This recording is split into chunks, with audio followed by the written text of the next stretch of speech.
So ayun mga ka-agri, kaninang umaga between 5 to 6 po nakapagbigay na ako ng mga deworm na raptor sa ating mga manok at sa ating mga breeders. So ngayon po it's between mga 9 AM na po, 9 ng umaga.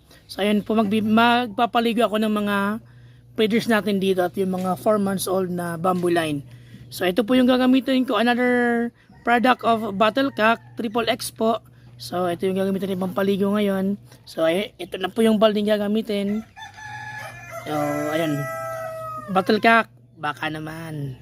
Triple X, ihalo lang po yung isang sachet, which is 15 ml. Ihalo lang po ito sa 2 gallons of water or kalahating balde po yung 16 liters.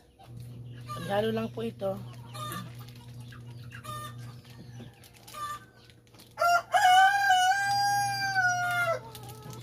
Ayan. Then haluin lang po yung tubig. So ayun mga ka-agri, unahin ko na pong ipapaliguan itong mga 4 months old kong mga bamboo line. Ito po yung hen kanina pinakita ko. So paliguan natin.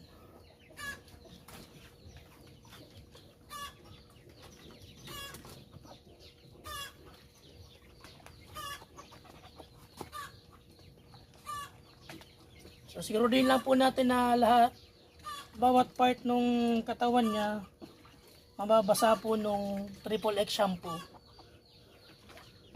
para po mawala yung mga external parasites.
So, ang bango-bango nitong ating Triple X shampoo.